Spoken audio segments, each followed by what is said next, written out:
ఏదైతే సమాజంలో అట్టడుగున సుదూర ప్రాంతాల్లో ఉండి ప్రభుత్వం తాలూకా అభివృద్ధి కార్యక్రమాలు నోచుకోలేక ఉంటున్న ప్రతి ఒక్కరికి కూడా నేనున్నాను, నేను విన్నాను, నేను కన్నాను, మీరు అధైర్యపడకండి ఏదైతే మనం చెప్పారో ఆ ప్రకారం నేనున్నాను అని చెప్పని ఆయన ఈ గత సంవత్సర కాలంలో కార్యక్రమాలు చేసి చూపెట్టారు. నేను కూడా గత 2 రాజశేఖర రెడ్డి గారి దగ్గర, తర్వాత రోషయ్య గారి దగ్గర, తర్వాత కిరణ్ కుమార్ రెడ్డి గారి ప్రభుత్వంలోనూ మంత్రిగా ఉన్నాం. పార్లమెంట్ సభ్యుడిగా ఉన్నాను. చంద్రబాబు నాయుడు ముఖ్యమంత్రిగా ఉన్నప్పుడు చంద్రబాబు హయాంలో పార్లమెంట్ సభ్యుడిగా ఉన్నాం. అంతకుముందు కేంద్ర సహకార బ్యాంక్ అధ్యక్షుడిగా చేశాను. 92 నుంచి ప్రత్యక్షంగా రాజకీయాల్లో వివిధ హోదాల్లో ఉన్నాను. నేను 92వ సంవత్సరం నుంచి అంటే ప్రత్యక్షంగా 25 సంవత్సరాలు రాజకీయాల్లో ఉంటూ పరోక్షంగా పార్టీలో రాజకీయ పార్టీలోనూ ఇంకొక 15 సంవత్సరాలు నేను కూడా రాజకీయాల్లో ఉన్నాను. నా చదువు అయిపోయిన తర్వాత 81 నుంచి విద్యార్థి నుంచి రాజకీయాల్లో వచ్చి తద్వారా తర్వాత 92లో ప్రత్యక్షంగా కేంద్ర సహకార బ్యాంక్ అధ్యక్షుడు ఎన్నుకున్నాను. ఎన్నో ప్రభుత్వాలు చూశాను. కాంగ్రెస్ పార్టీలో అధికారం ఉన్న ముఖ్యమంత్రులు చూశాను.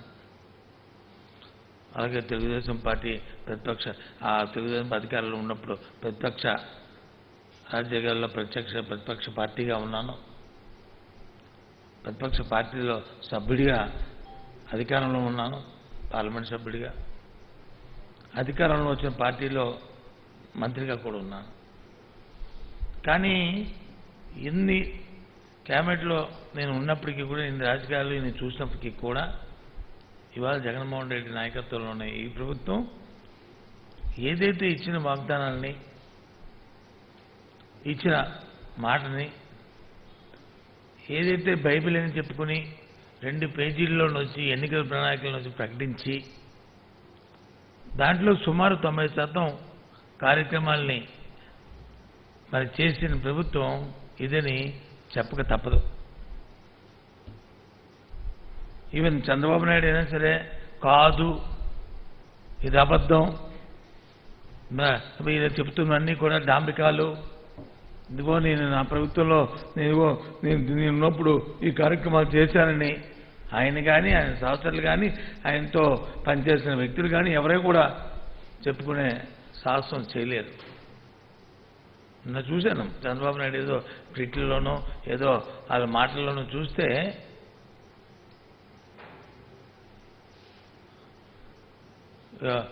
ఇది సంవత్సరానికి 75,000 రూపాయలు ఇస్తా, 50,000 రూపాయలు ఇస్తా అన్నారు. ఇది 45 సంవత్సరాలు దాటిన వాళ్ళకి ఇస్తున్నారు.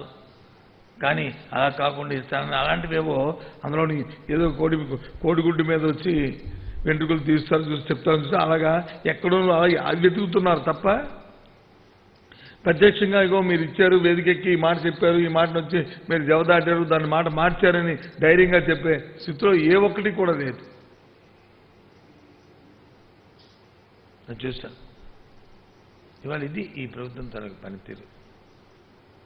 సుమారు రాష్ట్రం ఎంతో ఆర్థిక పరిస్థితుల్లోనూ ఆర్థిక ఇబ్బందులు ఉంది. ఎందుకంటే గత ప్రభుత్వం చంద్రబాబు నాయుడు గారి హయాంలో ఈ రాష్ట్రాన్ని ఆర్థికంగా చాలా ఇబ్బందులు పాలు చేశారు. ఇచ్చిన ఉన్న వనరులన్నింటినీ కూడా దుర్వినియోగం చేశారు, దోచుకు తిన్నారు. దొరికిన దగ్గరల్లా అప్పును తీసుకొచ్చి అసెట్ క్రియేట్ చేయకుండా, దాన్ని సద్వినియోగం చేయకుండా దాన్ని దుర్వినియోగం చేశారు. దాని నుంచి రాష్ట్రం వచ్చి 2,75,000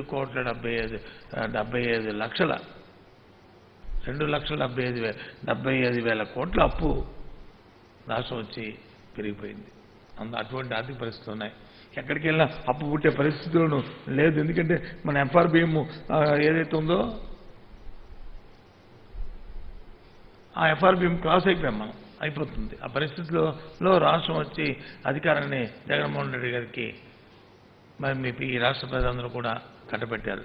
ఇక చంద్రబాబు చేతిలో అయితే మరి మనం ఈ రాష్ట్రానికి మనుగడ లేదు, సంక్షేమాలు ఎక్కడ జరగట్లేదు, చెప్పిందే చెప్తూ అబద్ధాలు చెప్తున్నారు, వాస్తవాలు లేవు అని చెప్పి జగన్మోహన్ రెడ్డి గారికి అధికారం అది ఆయన నమ్మి ఇచ్చారు. ఆ నమ్మకాన్ని ఒమ్ము చేయకుండా ఆయన వచ్చి కార్యక్రమాన్ని చేశారు. నిన్న ఇంకో మాట చెప్పారు ముఖ్యమంత్రి గారు. నేను చెప్తున్నప్పుడు ఆయన నిన్న రైతు భరోసా రైతుల కోసం ఆయన తండ్రి గారు స్వర్గీయ రాజశేఖర రెడ్డి గారు ఏ విధంగా అయితే తపన పడేవారో రైతన్న సంక్షేమం అన్నా ఆ కార్యక్రమాలను తపన పడేవారో అదే కార్యక్రమం రైతు భరోసా కార్యక్రమాన్ని ఆయన స్ఫూర్తితో చేసి రైతుకి అన్నిటినీ కూడా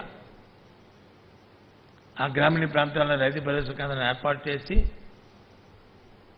ఏ పంటను వేసుకోవాలి, ఏ విత్తనం వేసుకోవాలి, ఏ ఎరువుని వేయాలి, ఆ పంట పండిన తర్వాత ఏ రకంగా దాన్ని అమ్ముకోవాలి, దాన్ని గిట్టుబాటు ఇవ్వాలి, ప్రభుత్వంతో సమన్వయం చేసుకుంటూ మరి నిన్న ఒక అద్భుతమైన కార్యక్రమాన్ని నిన్న ప్రారంభోత్సవం చేస్తున్న నేపథ్యంలో చేస్తూ ఆయన మాట చెప్పారు. నేనే ఆశ్చర్యపోయా. నేను నిన్న ఆ సభలో దాంట్లో పాల్గొన్నాను ఆ కార్యక్రమంలో. ఇంకా కొద్ది రోజుల్లో ప్రజల దగ్గరికి మేము వెళ్తున్నాం అంటే ఏదో కొత్త కార్యక్రమం పెడతారు కదా అని చూస్తున్నాను. తక్కువని చెప్పారు ఆయన. ఏమని చెప్పారు? ఏదైతే ఈ భగవద్గీతలో చెప్పానో ఆ కార్యక్రమాలన్నింటినీ ఏవైతే ఈ చెప్పిన కార్యక్రమాల్లో ఇగో నేను ఈ కార్యక్రమాలు చెప్పాను, దీంట్లో ఏబిసిడి ఇవో ఇవి చేశాను, ఇంకా ఇది చేయబోతున్నాను, ఇవి మిగతావి ఈ కాలంలో చేస్తాను ఇవి అని చెప్పి ముందుకు వెళ్తున్నాను. ప్రజల దగ్గరికి వెళ్ళి ప్రజలతో మీరు ఆలోచించండి అని చెప్పి ప్రజలకు వచ్చి ఒక పాంప్లెట్ ఇస్తానని చెప్పారు ధైర్యంగా. రాజకీయాలు ఇలాంటి ధైర్యాలు ఈ సాహసాలు నేను చూడలే. గత ప్రభుత్వం తెలుగుదేశం పార్టీ అధికారం ఉన్నప్పుడు ఆ రోజు ప్రతిపక్షంలో వైఎస్ఆర్సీ పార్టీ జగన్మోహన్ రెడ్డి గారి ఆధ్వర్యంలో ప్రజలకు వచ్చి ఒక పాంప్లెట్ ఇచ్చాము. ఆ రోజు నేను కూడా ఉన్నాను అందులో. ఇప్పుడు 2.5 సంవత్సరాలు అయిపోయిన తర్వాత 3వ సంవత్సరం అడుగెడుతున్నప్పుడు ఇచ్చాం. ఇవాళ ఈ ముఖ్యమంత్రి మా ముఖ్యమంత్రి ఎప్పుడు ఇస్తున్నారు? సంవత్సర కాలం పూర్తిగా సంవత్సర కాలం నిన్న పిదప అంటే సంవత్సరంలో నేను ఈ కార్యక్రమాలు చేశాను నేను వెళ్తున్నాడు. ఆ రోజు ఇచ్చిన పాంప్లెట్ ఏంటంటే ఇదిగో ప్రజలకు వచ్చి ఈ ఎన్నికల తెలుగుదేశం పార్టీ ఎన్నికల ప్రణాళికలో ఇన్ని హామీలు ఇచ్చారు, ఇదిగో ఏ హామీ అని నెరవేరిందా మీరే టిక్కి పెట్టండి అని చెప్పి ఆ రోజు మేము వెళ్ళాం. ఈరోజు ఏమి వెళ్తున్నాం మేము? ఇదిగో మీ హామీలు ఇచ్చాము, ఈ హామీలు ఇంకా మిగతా హామీలు ఇగో ఈ తేదీ నాడు చేయబోతున్నాము, ఇంకా వచ్చే సంవత్సరంలో ఈ క్యాలెండర్ ఇస్తున్నాము, ఈ తేదీని అమ్మబడి, ఈ తేదీని వచ్చి గోరుముద్ద, ఈ తేదీని వచ్చి విద్యా దీవెన, ఈ తేదీని రైతు భరోసా, ఈ తేదీని వచ్చి ఇళ్ల పట్టాలు,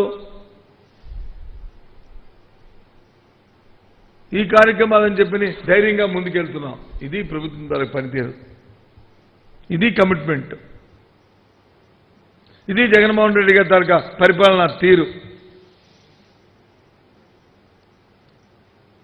దీనికి వచ్చి చెలవుల పాలు మాట్లాడుతున్నారు. ఏం మాట్లాడుతున్నారో తెలుగుదేశం పార్టీ కానీ చంద్రబాబు నాయుడు కానీ ఆయన నాయకులు కానీ వారికి అర్థం అవట్లే. ఎంతసేపు వ్యంగ్యంగా హేళనగా ముఖ్యమంత్రి పదవిని కించపరిచే విధంగా మాట్లాడుతున్నారు. అయినా అన్నింటినీ సహిస్తున్నాం దేనికోసం? ప్రజల కోసం. తెలుసు, మీరు ప్రజలతో తెలుసుకుపోయిన వారు ఇంకా ఆ బాధతో వాళ్ళు ఏమో మాట్లాడుతున్నారు. రోడ్డుపైన వెళ్ళిపోయి ఏనుగు పొరవీధుల్లో పయనిస్తుంటుంటే ఎంతమంది ఎన్నో మురుగుతుంటాయి, ఆ విధంగా మురుగుతున్నాయి కాదా? చెప్పండి. ఇవన్నీ నిన్న చెప్తున్నాం. మేము చెప్పిన కార్యక్రమాలు ఎన్నికల మేనిఫెస్టో చేసిన మాట వాస్తవమా కాదా? లేదు ఏదైనా చెప్పింది మాట చేయలేదు అనుకుంటే చెప్పమనండి.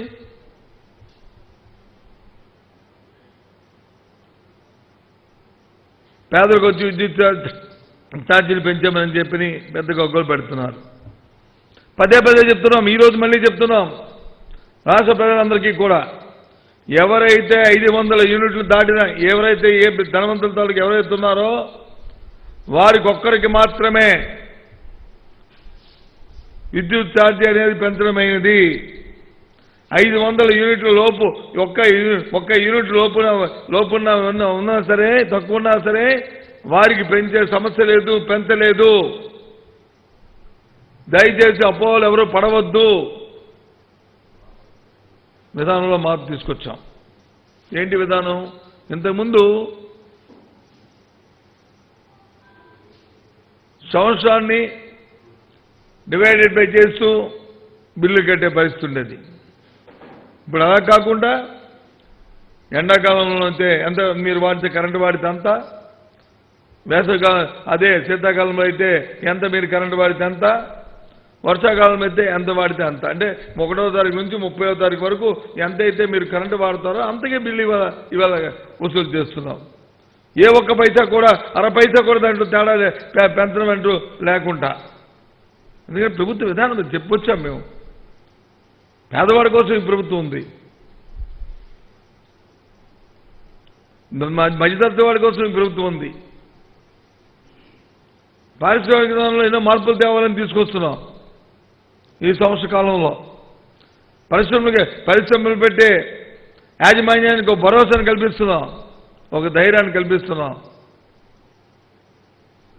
పూర్వం అయితే పరిశ్రమ పెట్టాలంటే ఏంటి, మీరు మాకేమిస్తారు, ఏం చేస్తారు, దాంట్లో మా వాటాలు ఎంత, ఈక్విటీలు ఎంత, లేకపోతే ఎంత లంచాలు ఇస్తారని అడిగేవారు.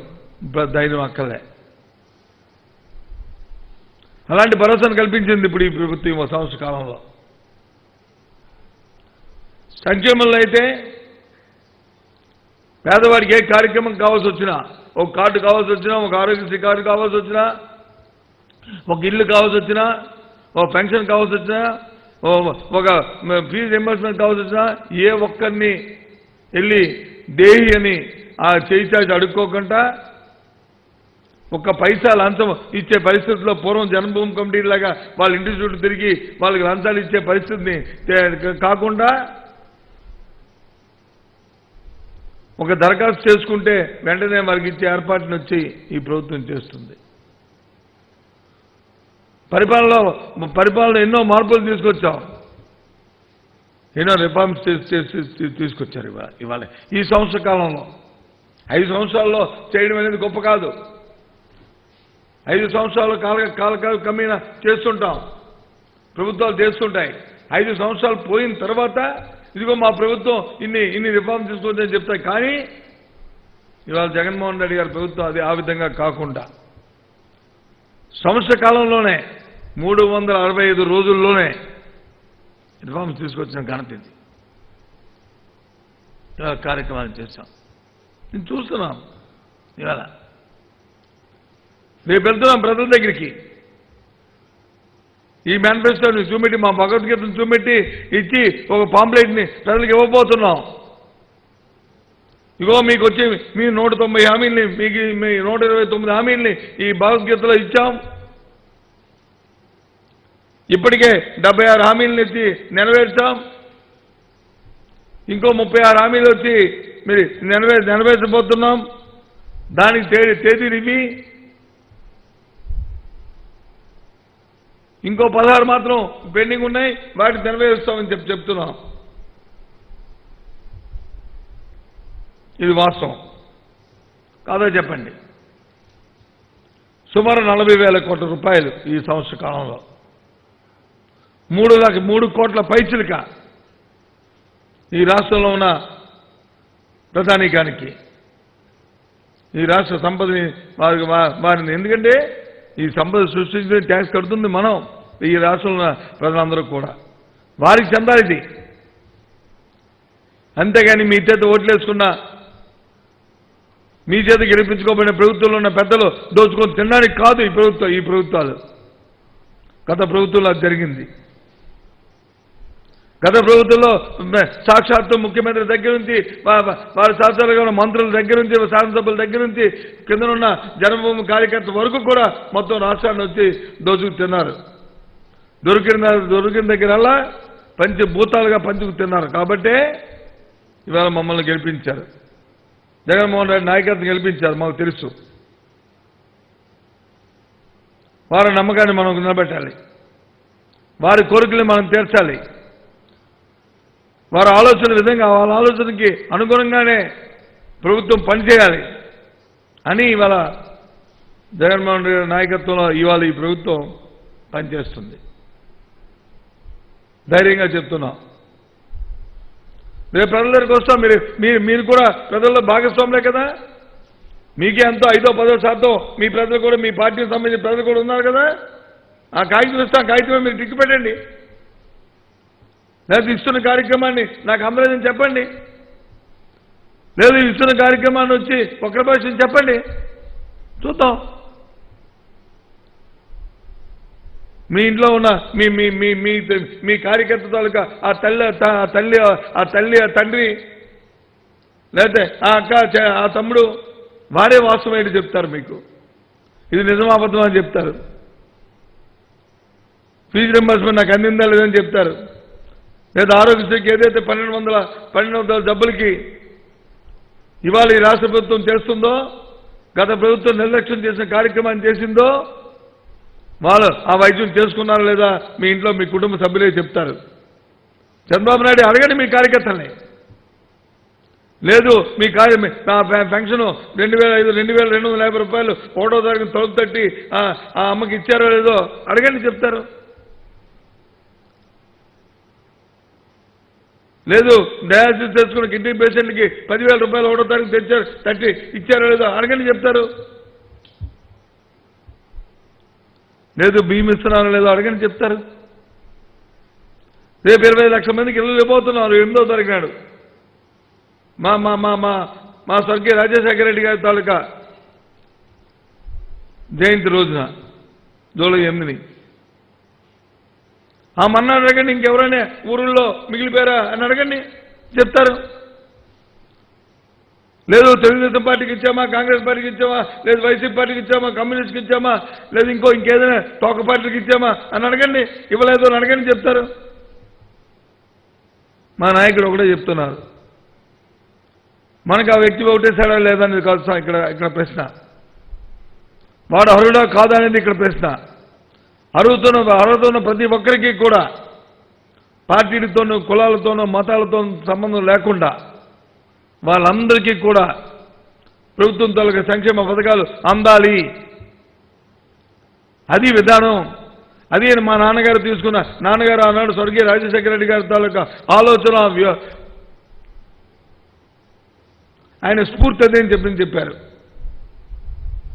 ఆ స్ఫూర్తి కొనసాగించాలని చెప్పారు. ఆ ప్రకారం ఇవాళ ఈ ప్రభుత్వం మరి ముందుకెళ్తుంది. ఎట్టో మాట్లాడతారు. నేను రోజున చూశాను, ఇవాళ ఉదయాన్నే అనుకుంటాను. ఎవరు మన యనమల రామకృష్ణ గారు లేకపోతే చంద్రబాబు నాయుడు తెలుగుదేశం పార్టీ ఏదో నిన్న మొన్న కోర్టులో ఎలక్షన్ కమిషన్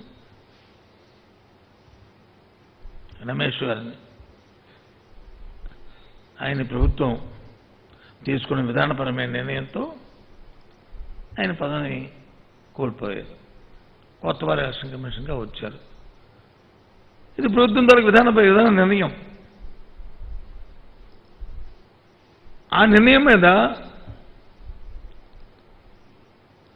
స్వతహాగా నష్టపోయినా, లేదా పదవి కోల్పోయినా, లేదా అవకాశాన్ని కోల్పోయినా వ్యక్తి ఎవరైతే ఉన్నారో రమేష్ గారు ఉన్నారో వారు వచ్చి కోర్టుకు వెళ్ళడం అనేది అది సహజం, మానవ, అది హ్యూమన్ బీయింగ్. నాకు వచ్చిన అవకాశాన్ని నేను కోల్పోయానా, లేకపోతే నాకు 2 సంవత్సరాలు నన్ను తొలగించారో అని ఆయన తాలూకా భావాన్ని, ఆయనకున్న ఆవేదనని, ఆయనకున్న వక్ర భాషని ఆయన చెప్పుకొని ఆయన న్యాయస్థానాన్ని ఆశ్రయించవచ్చు. తప్పు కాదు అది. కానీ తెలుగుదేశం పార్టీ ఎందుకు వెళ్ళింది కోర్టుకి? అంటే మేము చేసిన 5 సంవత్సరాలు తాలూకా కాలపరిమితిని చేస్తున్న ఏదైతే కాలపరిమితి ఉందో ఆ కాలపరిమితి కుదించడం అనేది మరి ఆ పార్టీ విధానం మీద వెళ్ళిందా, లేదు రమేష్ మీద వ్యక్తిగతంగా ఉన్న అభిమానంతో వెళ్ళిందా? దేనికోసం ఆతృతపడి మాట్లాడే తెలుగుదేశం పార్టీ చేసింది? ప్రభుత్వం తీసుకున్న విధాన నిర్ణయం మీద వెళ్తే ఓకే, కాదే మీరు అంటే మీ వ్యక్తులు ముఖ్యం తప్ప వ్యవస్థ ముఖ్యం కాదు. తడతలమవుతుంది. ఇది వాస్తవం కాదా? లేదు రమేష్ గారు వెళ్ళారు, మేము ఆ వ్యవస్థ ఆయన తీసుకున్న నిర్ణయం కరెక్ట్, ఆయన న్యాయస్థానం వాదిస్తున్న విషయం అది వాస్తవం కాబట్టి మేము ఆయన్ని సమర్థిస్తున్నాం అని చెప్తే తప్పు కాదు. అది విధానపరమైన అంశం. మీరు ఆ విధానపరమైన అంశాలు లేవే, వ్యక్తుల మీద పోరాడుతున్నదే. వ్యక్తులతో వ్యవస్థలు ముడిపడి ఉండవు. వ్యక్తుల స్వాస్థ్యం కాదు, వ్యవస్థల స్వాస్థ్యం. ప్రభుత్వాలు వస్తాయి, మారుతాయి. ప్రభుత్వాలకు ఏ ప్రభుత్వానికి ప్రవర్తనకు ఉన్న ప్రభుత్వాలు వారి విధానాలు వాళ్ళకు ఉంటాయి. ఆ విధానం ప్రకారం ప్రభుత్వాలు ప్రజల ముందుకు వెళ్తాయి. ప్రజలు దాన్ని హర్షిస్తారా, లేకపోతే చీకొడతారా, లేదా ఏం చేస్తారా అనేది ప్రజల దానికి అభిష్టం మేరకు ఉంటుంది. గత 5 సంవత్సరాలు మీరు పరిపాలించారు ఈ రాష్ట్రంలో. 5 సంవత్సరాలు ఎన్నో విధానపరమైన నిర్ణయాలు మీరు తీసుకున్నారని మీరు అనుకున్నారు. ప్రజలందరూ హర్షించారు అనుకున్నారు. ప్రజాక్షేత్రంలో మీరు వచ్చి ఎన్నికలకు వెళ్ళారు, ప్రజలు తిరస్కరించారు. అంటే మీరు తీసుకునే విధానపరమైన నిర్ణయాలు ఏమున్నాయో, మీరు చేసిన కార్యక్రమాలు ఏమున్నాయో ప్రజలు వచ్చి దాన్ని ఇష్టపడలే. మీరు చేసిన ప్రతి కార్యక్రమం ప్రజాతాలకు అభివృద్ధికి ఆటంకంగా ఉందని, ప్రతి కార్యక్రమం అవినీతితో కూరుకుపోయిందని, మీరు చేసుకున్న నిర్ణయాలు వర్గానికే తప్ప యావత్తు ప్రధానికానికి అది మేలు జరగలేదని ప్రజలు విశ్వసించారు, మిమ్మల్ని తిరస్కరించారు. ఇది వాస్తవం కాదా? మేము ధైర్యంగా చెప్తున్నాం. ఇవాళ మేము తీసుకుంటున్న ప్రజాహితంగా తీసుకుంటున్న కార్యక్రమాలు ఆ నేపథ్యంలో చెప్తున్నాం.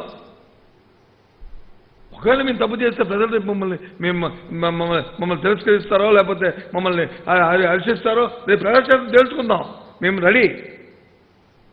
మేము ధైర్యంగా ప్రజల ముందుకు వస్తున్నాం. ఇదిగో మా భగవద్గీత అనుకుని వస్తున్నాం మీ ముందుకి, మా ఖురాన్ అనుకుని వస్తున్నాం మీ ముందుకి, మా బైబిల్ అనుకుని మీ ముందుకు వస్తున్నాం. ఏనాడైనా సరే మీ ఇలాంటి ధైర్యాన్ని ఎప్పుడైనా తెలుగుదేశం పార్టీ వాళ్ళ జీవిత కాలంలో ఎప్పుడైనా చేసిందా అని చెప్పని అడుగుతున్నాను. ఆ ధైర్యం ఎప్పుడైనా సాహసం మీరు చేశారని అడుగుతున్నాను.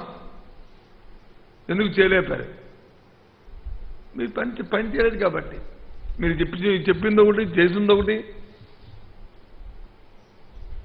ఇలాంటి కార్యక్రమాలు చేశారు కాబట్టి. ఇవాళ చూశాను,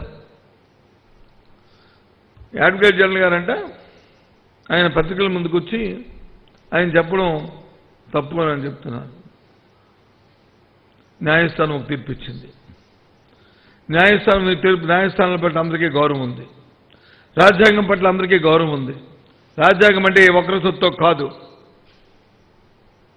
ఈ భారతదేశంలో ప్రతి పౌరుడికి ప్రాథమిక హక్కులు కల్పించిన రాజ్యాంగం ప్రతి ఒక్కరికి రాజ్యాంగం పట్ల అపారమైన భక్తి గౌరవాలు ఉన్నాయి. పటిష్టమైంది మన రాజ్యాంగం కాబట్టే ప్రపంచ దేశాల్లో మన దేశానికి ఇవాళ తలెత్తుకుని తిరిగి ఒక పటిష్టమైన రాజ్యాంగం ఉండబట్టే ఇవాళ మనం భారతదేశం పటిష్టంగా ఉంది. ప్రజలు దాన్ని అందరూ అంగీకరిస్తున్నారు, గౌరవిస్తున్నారు. ప్రతి ఒక్కరం కూడా గౌరవిస్తాం. అందులో అందరూ భాగమే మా ఏజీ గారు. ఆయన న్యాయకోవిదుడు. ఆయన ఏమి చట్టం తెలియని వ్యక్తి కాదు. ఆయన ఎందుకు రావాల్సి వచ్చింది? న్యాయస్థానం తీర్పిచ్చింది. ఆ తీర్పుని కొన్ని పత్రికలు, కొంతమంది వ్యక్తులు, కొంతమంది దాన్ని వక్ర భాషను చెప్తున్నారు. ఆ వక్ర భాష మంచిది కాదు. న్యాయస్థానంలో ఇంకా పై న్యాయస్థానం ఉన్నాయి, నేను వెళ్తున్నానని చెప్పి ఆయన చెప్పారు. ఆ ఒక్క భాషల్ని కట్టిపెట్టమని చెప్పారు ఆయన. న్యాయస్థానం పట్ల అపారమైన గౌరవాలు ఉన్నదని చెప్పారు ఆయన. ఏం తప్పుది? యనమల రామకృష్ణ మాట్లాడుతున్నాడే ఇవాళ. రామకృష్ణ గారు ఒకటి అడుగుతాను, సూటిగా సమాధానం చెప్పండి. మా అడ్వకేట్ జనరల్ గారు మాట్లాడింది వచ్చి ఒక్క భాషలో మీరు తప్పు అంటే మరి ఎందుకు నిన్నటి రోజున ఎలక్షన్ కమిషన్ గారు ఒక ఆర్డర్ ఇచ్చి మళ్ళీ దాన్ని ఎందుకు వెనక్కి తీసుకున్నారు? ఏ కారణంతో వెనక్కి తీసుకొని మళ్ళీ మా ఆఫీస్ వచ్చి మీరు ఇచ్చిన ఆర్డర్ని, మీరు రుజువు చేసిన ఆర్డర్ని మేము వెనక్కి తీసుకుంటామని ఎందుకు చెప్పారు? ఎందుకు చెప్పవలసి వచ్చింది? దీనికి సమాధానం చెప్పండి. నీకెంత హక్కు ఉందో మాట్లాడడానికి మాకు అంతే హక్కు ఉంది.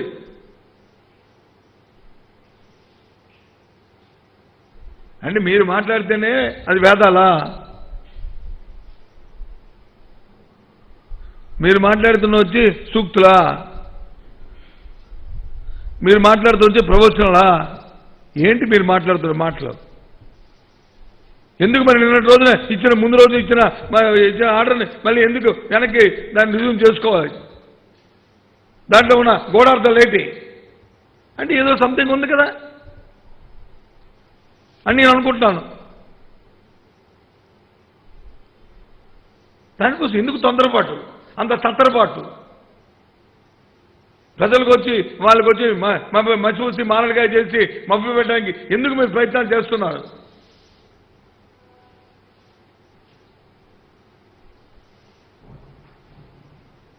ఆ రాష్ట్ర ప్రజలు చూడండి, ఆలోచించండి. అంటే ఈ ప్రభుత్వం ఏ కార్యక్రమం చేయాలన్నా పేదవాడికి వచ్చి ఇల్లు ఇవ్వాలంటే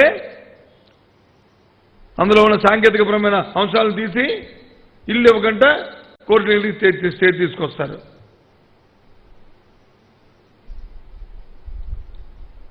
లేదు తప్పతాగి రోడ్ల మీద తిరిగితే అక్కడ జరిగిన కొన్ని సాంకేతికమైన అంశాలు తీసుకొచ్చి మరి న్యాయస్థానంలో పోయి మళ్ళీ దాని మీద వచ్చి ఎంక్వైరీ వేయిస్తారు.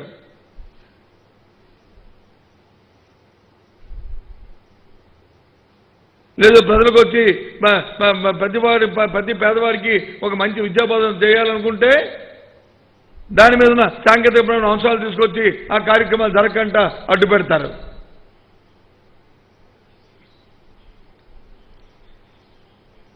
ఏంటిది?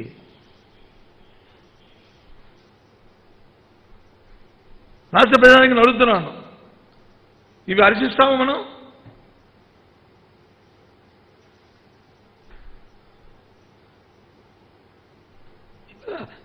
ఈ రకంగా సంవత్సర కాలంగా ప్రభుత్వం ఏ కార్యక్రమం చేస్తున్నప్పటికీ కూడా ప్రధానికానికి మంచి జరగాలని మేము కోరుకుంటూ నిర్దిష్టంతో జగన్మోహన్ రెడ్డి గారు ఒక మంచి ఆలోచనతో ఒక దృఢ సంకల్పంతో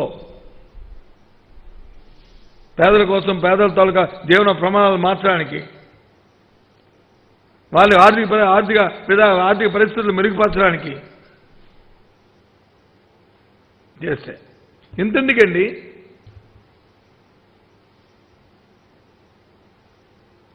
లాక్డౌన్ ప్రధానమంత్రి గారు లాక్డౌన్ ప్రకటించారు. దేశం అంతా కూడా, మన రాష్ట్రంలో కూడా ప్రకటించాం.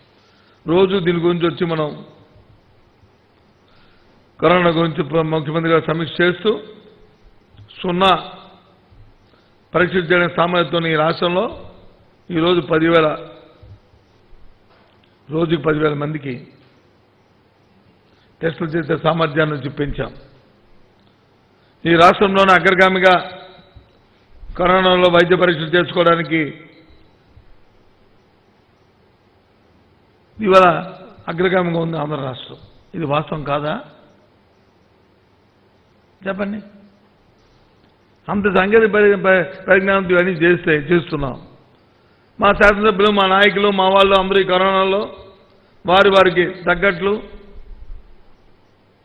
అందరూ కూడా విత్తనంతో పేదవాడికి వాళ్ళు కొన్న దాంట్లో కొంతైనా ఇస్తూ దాన ధర్మాలు చేస్తూ నిత్యం కార్యక్రమాలు చేశారు. మా శాసనసభ్యులు కూడా చేశారు. కొందరు వచ్చి కొద్ది పెద్ద ఎత్తున చేసే కార్యక్రమం చేశారు.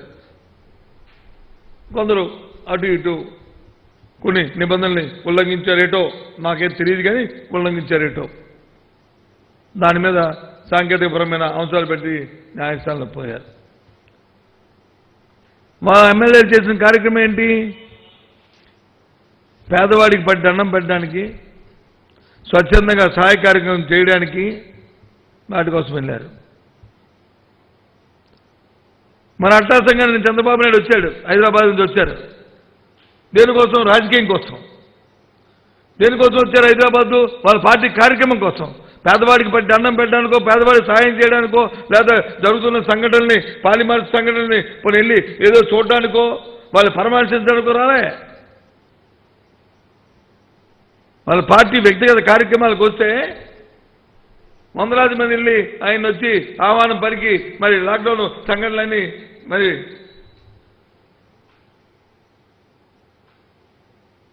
వ్యతిరేకంగా మరి వెళ్ళిన పరిస్థితుల్లో మరి టీవీలో అద్దాలు అన్నింటిలో చూసాం. ఎవరో ఒక అబ్బాయికి వచ్చి వెళ్ళాడు, ఓ వ్యక్తులు, అది కూడా న్యాయస్థానంలో వేశారు. ఈ సాంకేతిక కార్యక్రమాన్ని కూడా ఆ ఎమ్మెల్యేలు వచ్చి వెళ్ళింది దేనికి? పేదవాడికి వచ్చి స్వచ్ఛంద కార్యక్రమాలు చేస్తూ వాళ్ళని ఆదుకోవడానికి వెళ్ళారు. ఈయన దేనికి? చంద్రబాబు నాయుడు రాజకీయం కోసం వచ్చి రాజకీయాలు చేయడానికి వచ్చాడు. మరి దీనికేంటి? చూడండి, రాష్ట్రంలో ప్రజలారా చూడండి, మరి దానికి దీనికి సంబంధం ఏంటో. దీన్ని ఎవరిని మనం తప్పుపడతాం? మరి న్యాయస్థానాలు ఏం తీర్పులు ఇచ్చారు చూడండి. నేను న్యాయస్థానం మా అపారమైన గౌరవం ఉంది మాకు, కానీ ఏంటి ఆలోచించండి. చంద్రబాబు నాయుడు చేసిన పని ఏంటి? మా ఎమ్మెల్యేలు చేసిన పని ఏంటి? మా ఎమ్మెల్యే చేసిన తప్పు ఏంటి? చంద్రబాబు చేసిన మంచి ఏంటి? చెప్పండి దీనికి సమాధానం.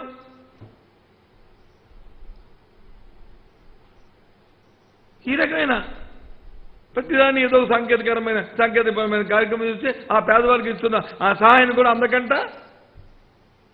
న్యాయస్థానానికి వెళ్ళి అడ్డు పెట్టారు. చూడండి, ఇప్పుడు అడ్డు పెట్టిన ప్రభుత్వం ఊరుకున్నాడా? ఆయన వచ్చాడు. అంటే ఎదురువాడు చూసి చేస్తే తప్పు, నేను చేస్తే ఒప్పు. ఇది కాబట్టి ఇవి ఇవాళ రాష్ట్రంలో ఉన్న పరిస్థితి. ఎవరో నేను ఎప్పుడు చూశాను, అవినీతి అన్నారు, సంవత్సర కాలం అయింది, ఎక్కడ మీరు దాన్ని చూపెట్టారు అడుగుతున్నాను. సిగ్గుండాలా మాట్లాడినారు? అసలు రాష్ట్రంలో జరుగుతున్న కార్యక్రమాలని తెలుసుకుంటున్నారా మీరు?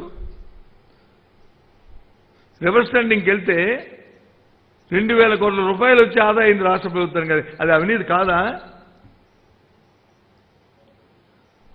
ఒక మా టిట్కో ఇండ్యూలో వెళ్తే 360 కోట్ల రూపాయలు పేదవాడి తాలూకు కడుపు కొడుతున్న డబ్బు మిగిలింది ప్రభుత్వానికి.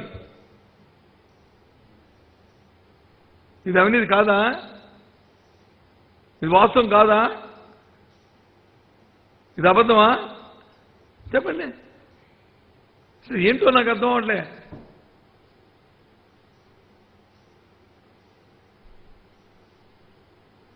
ఈ రకంగా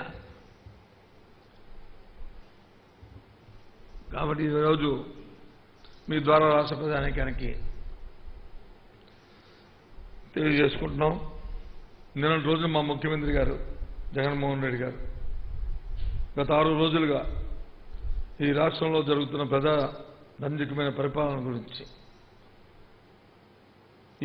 ఈ సంవత్సర కాలంలో మీరు మీ ఆశీస్సుతో వచ్చిన ఈ ప్రభుత్వం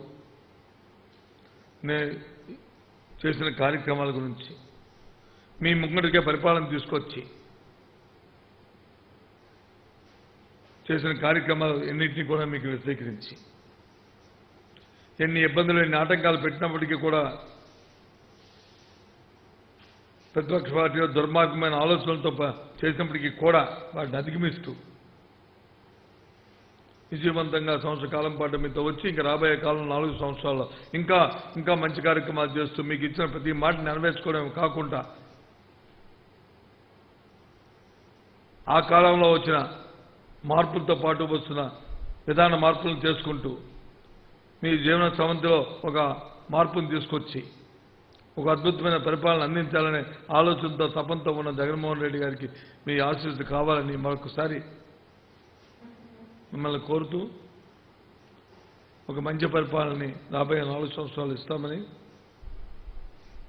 ఒక దమ్మన నాయకుడు, ఒక ధైర్యం ఉన్న నాయకుడు మా జగన్మోహన్ రెడ్డి గారు ఇవాళ రేపు మీ ముందుకి ఒక పాంప్లెట్ ఇవ్వబోతున్నారు. ఈ కార్యక్రమాలతో దయచేసి దాంట్లో మీ సలహాని సూచన కూడా ఇవ్వండి అని కోరుతున్నాను. ఓకే, ఇంకేమున్నాయా బాబు?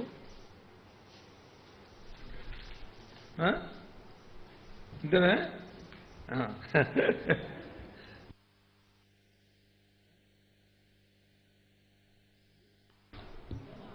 ఏమి అడిగారు, నాకేం భయం లేదు. ఏదో మీరు అడుగుతారని నేను మా మాట నాకేం లేదు. మీరు అడగండి చెప్పారు కదా. నేను రాజధానికి ఏంటి సంబంధం?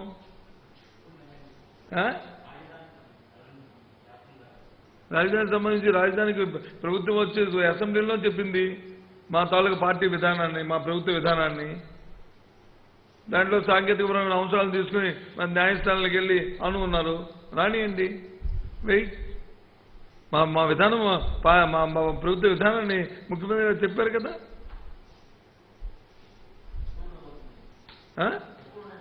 చెప్తారు కదా, సాంకేతికపరమైన అంశాలు తీసుకొని న్యాయస్థానాలకు వెళ్ళి పేదవాడి ఇళ్ళు ఇవ్వకూడదు, పేదవాడి పెన్షన్ ఇవ్వకూడదు, పేదవాడికి లోన్ ఇవ్వకూడదు, పేదవాడికి రైతుకి కార్యక్రమాలు చేయకూడదు అని ఉన్నారు కదా. ఇప్పుడు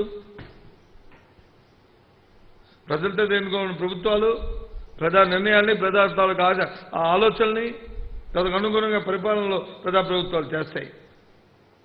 రాజ్యాంగం లోపల ఆలోచనలు చేస్తాయి. అదే కార్యక్రమంగా ముందుకు చేస్తుంది ఈ ప్రభుత్వం. Okay, bye, see you.